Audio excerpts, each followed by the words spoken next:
श्री शिवानमस्तुभ्यं। हर हर महादेव।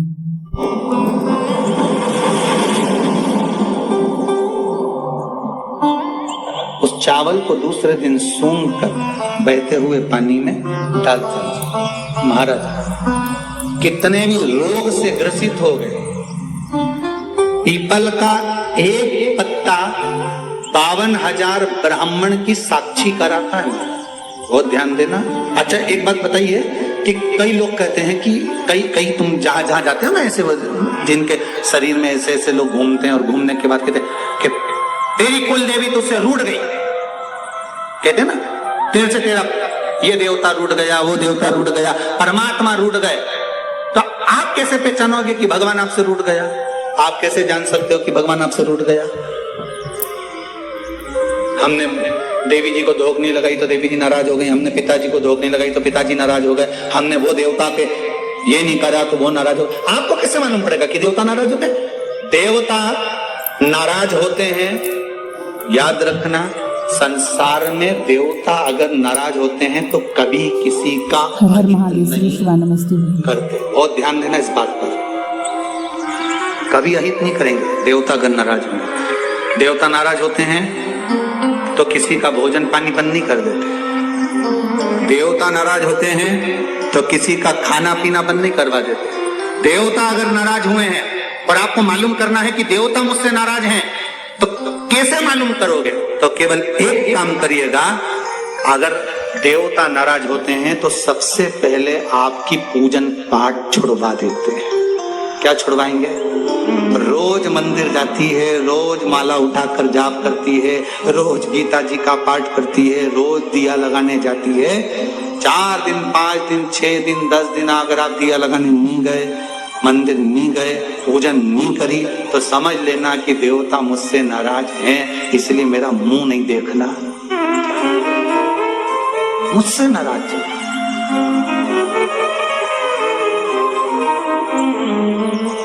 लक्ष्मी नहीं आ रही घर में, देवता नाराज है। नहीं नहीं नहीं, लक्ष्मी नहीं आ रही उसके लिए देवता नाराज नहीं है। लक्ष्मी नहीं आ रही उसके कारण तुम्हारा अहंकार है। भगवान ने जब दिया था उसको सत्कर्म में नहीं लगाया था। एक बात इससे पहले वाली कथा में कही थी, शरीर चले और तुम्हारे याद है तुम लोगों को? बस उतना याद कर लो, बहुत हर हर महादेव। श्री बात तुम लोग याद कर लोगे शिवानमस्तुभ्यं। ना तो आने वाले समय में 2-1 साल में तो तुम या हम बस इतनी याद कर लो। 4 कथा में से इतनी निकाल लोगे ना तो थोड़ा तो यहाँ समझ में तो आए, लगे तो सही कि कथा अंदर गई। तो एक बार पहले कथा में, इससे पिछले वाली में की थी, 7 से पहले वाले में, कि तुम्हारे घर में चले और तुम्हारा शरीर चले, तब तक सारा दान पुण्य भजन तीरथ सब कर लो। और क्योंकि तुम्हारी घर में चलेगी तभी तुम दान कर सकोगे, सत्कर्म कर सकोगे, भजन कर सकोगे, शरीर सही होगा तो तीरथ कर सकोगे। अब शरीर ही साथ नहीं दे और घर में तुम्हारी नहीं चले तो कोई तीरथ होए कि दान होए? कैसे बचे? कुछ नहीं करना, पीपल का एक पत्ता, उस पत्ते पर थोड़ा सा चावल, थोड़ा सा चावल, पूर्णिमा की रात्रि को अपने हाथ में लेकर अपने नयनों से लगाकर शरीर पर से स्वयं उतार कर उसको दरवाजे के पास रख दीजिए। पूर्णिमा की रात्रि को पूर्ण होने पर उस चावल को दूसरे दिन सूंघ कर बहते हुए पानी में डाल दीजिए। महाराज कितने भी रोग से ग्रसित हो गए, पीपल का एक पत्ता 52,000 ब्राह्मण की साक्षी कराता है। बहुत ध्यान देना, पीपल के वृक्ष में स्वयं नारायण का, मेरे कृष्ण का वास है। स्वयं भगवान गीता के अंतर्गत कहते हैं कि मैं पीपल का वृक्ष हूं। नारायण 52,000 ब्राह्मणों का वासा एक पीपल के पत्ते में होता है। और आपको पहले भी कथा में कहा, गाय ब्राह्मण बहन बेटी ये सब काल का हरण करने वाले, काल को हरने वाले। और मिठाई शिव का स्मरण करो। कई माताएं कहती हैं, गुरुदेव हमारे यहाँ पर शंकर भगवान का शिवलिंग नहीं है तो क्या हम बाजार से ले आए?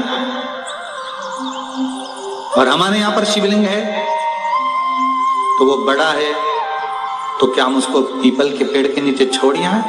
नहीं। शिवलिंग है तो पूजन करो, नहीं है तो भगवान का जब स्नान कराओ, ठाकुर जी का कराओ, देवी जी का कराओ, जो तुम्हारे घर में भगवान है उनका जब पूजन कराओ, तो पूजन कराने के बाद में जब उनका स्नान कराओ, स्नान कराते समय थोड़ा सा भाव यही प्रकट कर लेना कि हम शंकर विश्वनाथ को, महाकाल राजा को, सोमनाथ को, मल्लिकार्जुन को, भीमाशंकर को, त्र्यंबकनाथ को हम जल चढ़ाते हैं। तो ठीक है, नहीं है तो देवताओं को बढ़ाने की जरूरत नहीं है। कारण क्या है? तुम तो कर लोगी सेवा, तुमसे तो सज जाएगी, पर आने वाली पीढ़ी करेगी क्या? घर में सेवा उतनी ही करना, उतनी ही रखना जितनी तुमसे बन रही हो।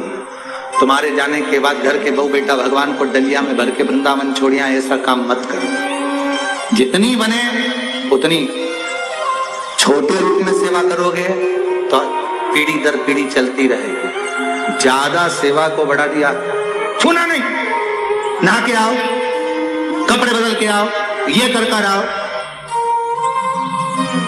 जाओ जरा। जितना तुम पूजन को, सेवा को, भजन को, कीर्तन को जितना हवा बनाओगे, जितना डराओगे लोगों को, वो उतने डरेंगे, उतने डरेंगे। सेवा को, भजन को, पूजन को कभी डराने का केंद्र मत बनाओ। ये तो भगवान की मस्ती का आनंद सुख है। लोटा भर के पानी भी अगर चढ़ा रहे हो, शंकर जी के मंदिर में जाकर जल चढ़ा रहे हो, थोड़ी गलती हो गई, भगवान से कह देना तुम्ही ने सिखाया है, हो गई तो हो गई, आप ही ने तो सिखाया, नहीं जानते थे।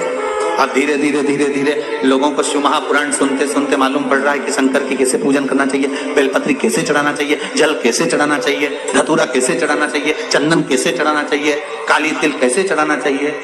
ये लोगों को ध्यान में अब आ रहा है धीरे धीरे। पहले नहीं मालूम था तो हो गई, गलती हो गई, स्वीकार, हमने गलती करी।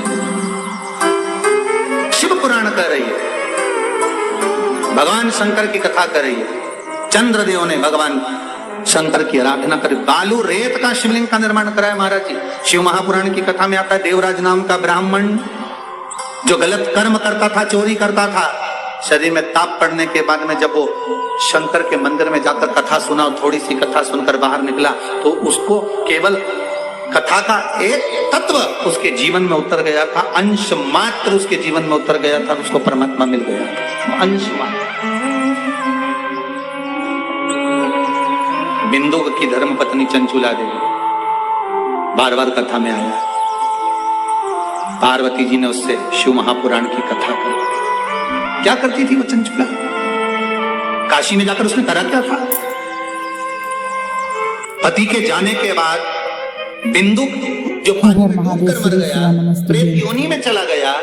पहले भी कथा में कहा, पानी में डूबकर मरा हुआ व्यक्ति, सर्प के डसे से मरा हुआ व्यक्ति, और स्त्री के हाथ से या स्त्री के चक्कर में मरा हुआ व्यक्ति ना तो देव योनि में जाता है, ना तो वैकुंठ जाता है, ना नरक जाता है। वो तो बीच का प्रेत बनकर भटकता रहता है, उसकी गति नहीं होती, उसका मोक्ष नहीं होता।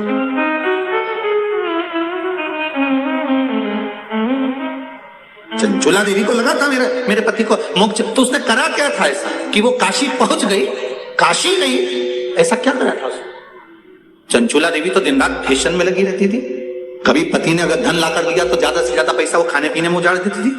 कभी नहीं उसने दान करा, कभी नहीं धर्म करा, कभी पुण्य नहीं करा, कभी सत्कर्म नहीं करा, कभी कहीं सत्संग में नहीं गई, कथा में नहीं गई, कभी भजन में नहीं पहुंची।